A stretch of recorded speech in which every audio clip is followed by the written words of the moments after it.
J'ai annoncé tout à l'heure que je faisais ouvrir dans toutes les mairies de quartier de Bordeaux des cahiers de doléances et d'espérance. J'ai souhaité ajouter le mot d'espérance pour qu'on ne se borne pas à dire ce qui ne va pas et qu'on dise aussi ce qu'on souhaiterait voir arriver. Et puis au terme de ce processus, j'espère qu'on pourra en tirer des propositions qui calmeront le jeu. Il faut que l'ordre républicain soit maintenu et j'appuie nos forces de l'ordre qui font preuve d'un courage, d'un sang-froid tout à fait admirable dans ces manifestations.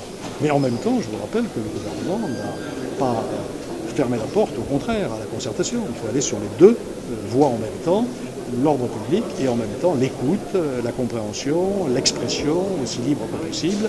Et la grande question est de savoir ce qu'il en sortira. Est-ce que les partenaires seront capables d'exprimer des revendications précises? Je ne cache pas ma perplexité. Quand j'ai reçu une délégation de Gilets jaunes de 30 personnes il y a un mois, je ne sais pas très bien les conclusions que je pouvais en tirer, parce qu'aucun n'était d'accord avec aucun. Il va falloir là aussi qu'on fasse émerger de vraies propositions. J'entends des choses qui sont profondément inquiétantes sur les principes mêmes de notre démocratie.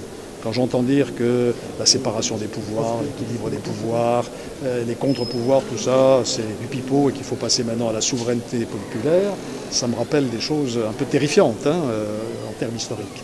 Et donc là, on a face à nous, c'est vrai, une petite minorité sans doute, mais d'ultra anarchistes ou révolutionnaires qui veulent casser la baraque et casser la République. Toutes les villes ont été soumises à des manifestations souvent violentes. C'est vrai qu'il y a du monde ici, mais ce qui s'est passé à Lyon, à Saint-Étienne, à Rennes ou ailleurs, n'a hélas rien à envier à ce qui se passe ici. Alors pourquoi ici? D'abord parce que Bordeaux concentre toute cette population venue de l'ensemble de la Nouvelle-Aquitaine. Quand vous regardez ce qui se passe dans les rues, il n'y a pas une majorité de Bordelais. C'est une très grande majorité de personnes venues de l'extérieur de la métropole, voire du département. Puis deuxièmement, il y a cette idée qui est répandue par certains et qui me paraît extrêmement dangereuse parce qu'elle est fausse et dangereuse en même temps, à savoir que la métropole, par sa beauté, sa richesse, son attractivité, asphyxierait les territoires qui sont autour. C'est faux. J'ai essayé tout à l'heure de le démontrer. La croissance démographique de la Gironde en dehors de la métropole est équivalente à celle de la métropole, c'est-à-dire que la population de l'ensemble du département se développe. J'ai rappelé qu'en termes de revenus par habitant, la Gironde se classait dans les 25 premiers départements de France, ce n'est donc pas un département pauvre. Qu'en revanche, à Bordeaux, il y a 17% de la population qui vit sous le seuil de pauvreté, ce qui nous oblige à une politique sociale encore plus active que celle que nous menons. Donc voilà, ne simplifions pas les choses. Et quand je dis que c'est une faute, c'est parce que dans le contexte actuel, dresser les uns contre les autres, ça ne va pas faire avancer les solutions. Je pense qu'au contraire, il faut cultiver la complémentarité, les partenariats.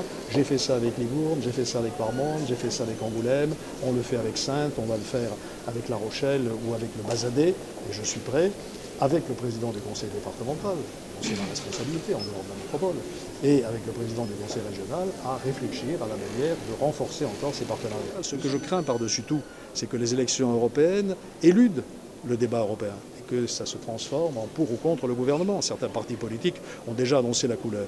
Or, l'avenir de l'Europe est aujourd'hui crucial. Si nous nous séparons les uns des autres, nous allons devenir de petits pays vassaux de la Chine, de la Russie ou des États-Unis. Alors, notre souveraineté, bonjour les dégâts. Or, l'Europe est menacée de tous les côtés. Par le président Trump, par le président Poutine, par les Chinois, de l'intérieur par ceux qui contestent ces valeurs fondamentales. Il faut donc que les vrais Européens, les pro-européens se mobilisent. Et à ce titre-là, je le ferai en disant voilà ce que je pense et voilà la liste qui me paraît aller le mieux dans la bonne direction.